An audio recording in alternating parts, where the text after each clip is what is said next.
Buy term and invest the difference tax-free. In this episode, I'm going to address the question, should I buy term and invest the difference? You're going to be shocked with what I teach you. Get ready, put on your seatbelt. You're going to be blown away.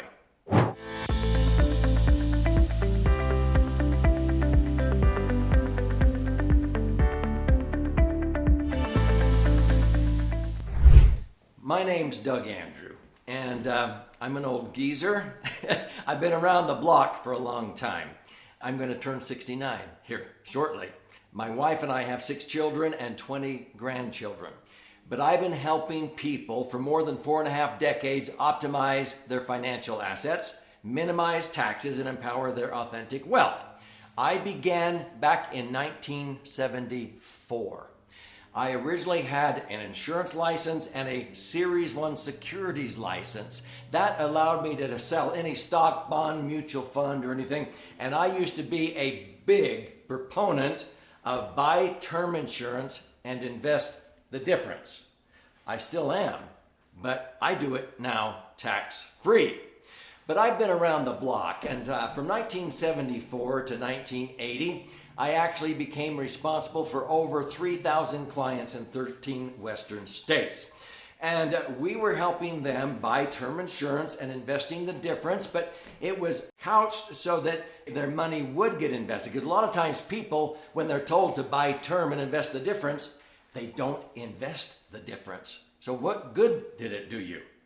But see, I had all kinds of charts and graphs that showed that if you bought term insurance and you invested the difference instead of buying permanent whole life insurance, and if you got a nice rate of return in a portfolio of mutual funds, and I had several at my fingertips, that if you could earn 9%, even 12% rates of return, at the end of 30 years, you could finally have enough money where you didn't need the life insurance anymore and you could let it go. And that's what buy term invest the difference proponents show you. If you do the math, in about 35 years, you will no longer need the insurance because you'll have the money.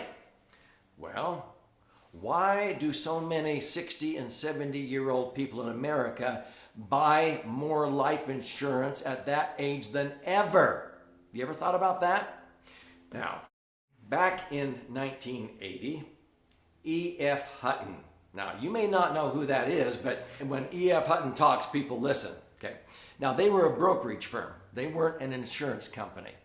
And so back in 1980, they were trying to help people invest in mutual funds. My brother-in-law was a manager of one of their branches. And I had so many clients in mutual funds, and we were trying to earn an average return of 12%. We actually were doing a pretty good job. Have you ever played red light, green light when you were a kid? You know, sometimes we would have periods, a year or two, where you might be able to make 20%. But then you have to take steps back, like red light, green light. And so we were going up and back, up and back. I used to describe the stock market as like a person with a yo-yo, okay? Going up and down, the market goes up and down, but you're hopefully going up some stairs. So as you have this up and down, you're hopefully making money in the long run.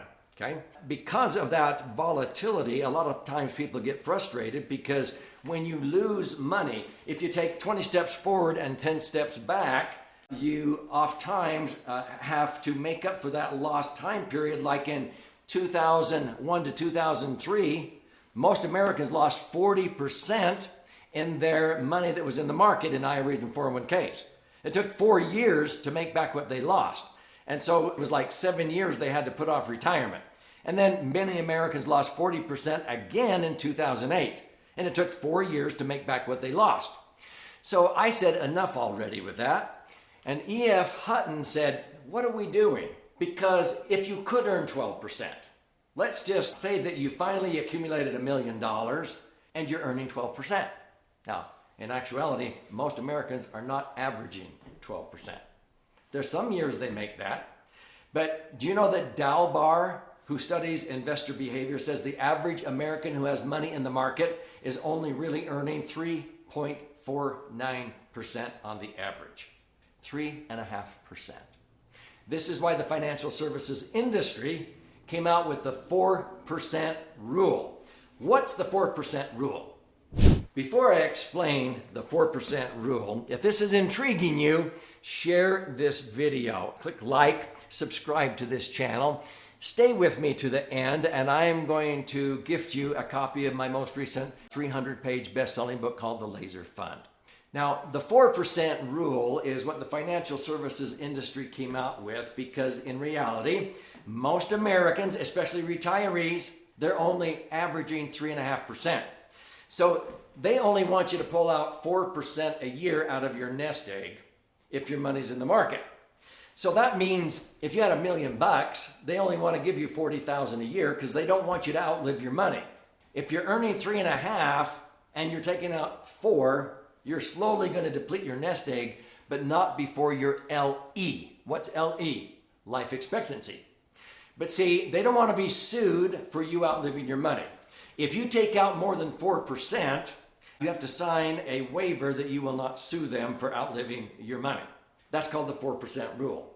So let's do the math. You pull out $40,000 a year from your million, and you have to pay tax on that. Even in a 25% tax bracket, you're paying $10,000 of the $40,000 in tax. You're netting $30,000. A lot of these money managers, they charge 1% in fees on the million. That's another $10,000. Let's not even talk about that. So you're lucky to net 3% after tax. Folks, that's pretty pathetic. Do you save $1 million nest egg to have a measly $30,000 a year, $2,500 a month? No. What I've been earning for years is more like 9%, 9.6. Let's just round it down to 9. How much more is 9 than 3? Don't say 6. It's 300% more money. It's $90,000 a year of income that's totally tax-free on my $1 million nest egg. $90,000 is 3 times or 300% more than $30,000, which is the net out of IRAs and 401ks. Would you like to have 3 times the income? Stay with me and I'll show you how to get this. But see, the 4% rule, in my opinion, is pathetic. So what happens is when people have their money in the market, they are subject to that volatility. E.F. Hutton, back in 1980, said, what are we thinking? If you have to pull out 4% and you're only netting 3, even if you earn 12%, if you could pull out $120,000, you have to pay a third of it in tax. That's $40,000. You're only netting 8. You have another 1% in fees. That's 7. They said, why don't we put our money into the multi-trillion-dollar insurance industry? That is the backbone of America and the backbone of the world. Do you know that just one insurance company where I put some of my money manages about $4 trillion? That's as much as the IRS collects in taxes in an entire year. That's one insurance company. See, the multi-trillion-dollar insurance industry, they came through the Great Depression with flying colors. Banks closed their doors. Only 40% reopened.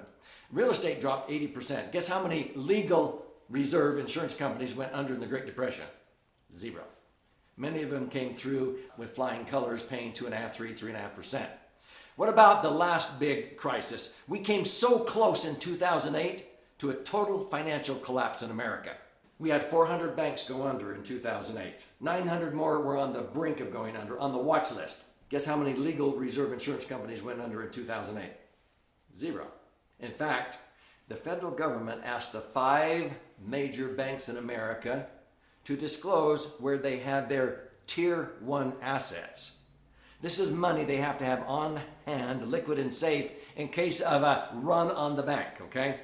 Guess where the 5 major banks had 30 to 40% of their Tier 1 assets?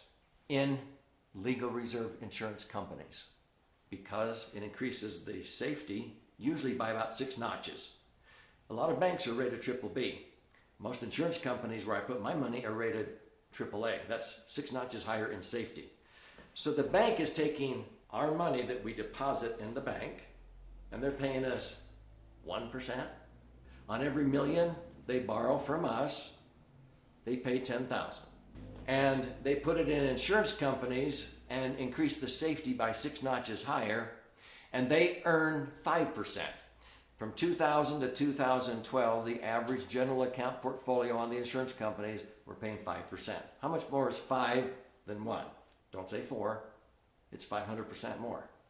They were making $50,000 tax-free. They only had to pay $10,000. Would you hire an employee for 10 grand that made you an extra 50 grand? Would you buy a widget machine for 10 grand that made you an extra 50 grand? They're making 500%, 5 times. That's a 500% return on employment costs or equipment costs is what I just shared with you. Business owners understand this. You can bypass the middleman. So E.F. Hutton said, why don't we just put people's money into these insurance companies? And back in 1980, the insurance companies were earning 11 and 3/4, 15 and a half. I never earned less than 11 and 3/4 from 1980 to 1990. I was earning 11 and netting 10. Let's go back to red light, green light.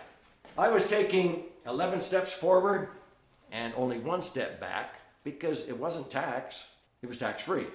The 1% is the cost of the insurance that the IRS says has to be there or it will not qualify to be tax-free. Because money inside of an insurance contract has been a sacred tax-free cash cow for over 100 years because the government wants to allow you to accumulate, access, and transfer your money totally tax-free because you take pressure off of the government to provide welfare benefits for widows and orphans and retirees that are trying to save and be responsible and accountable. If you want to learn more about this, you need to study my most recent best-selling book because Hutton came out with this idea and said, this is buy term and invest the difference tax-free. This is buy term, invest the difference on steroids. I got it immediately, and I had 3,000 clients who switched over to what I now call the laser fund. This is indexed universal life insurance contracts, but you're doing it the way E.F. Hutton designed it. You're using it for living benefits, okay? It's life insurance, not death insurance. People use it to be able to put in the most money the IRS allows as fast as they allow, and it turns into a tax-free cash cow. Long story short, I have earned average returns, net cash on cash, of 8.2%, even 10.07% on many of my accounts for the last 25 years, which means every $1 million that you accumulate can generate $70,000, $80,000, $100,000 a year of tax-free income without depleting principal.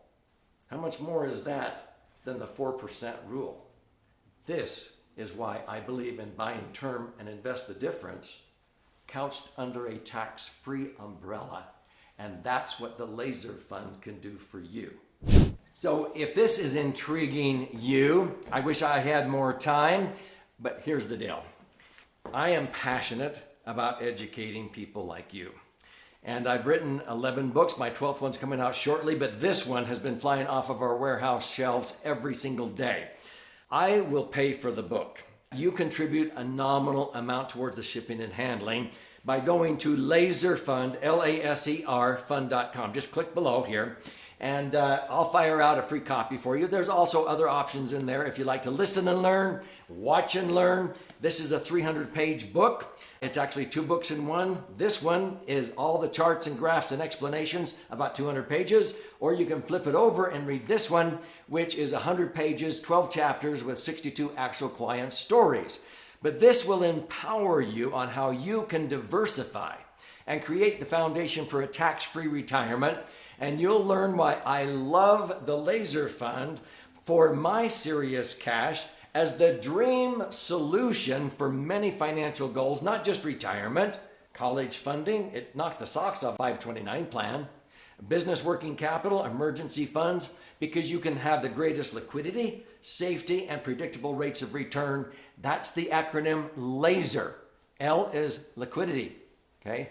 The S is for safety. The R is for rate of return. But L-A-S-E-R means liquid assets, safely earning returns, and that's what I want for you.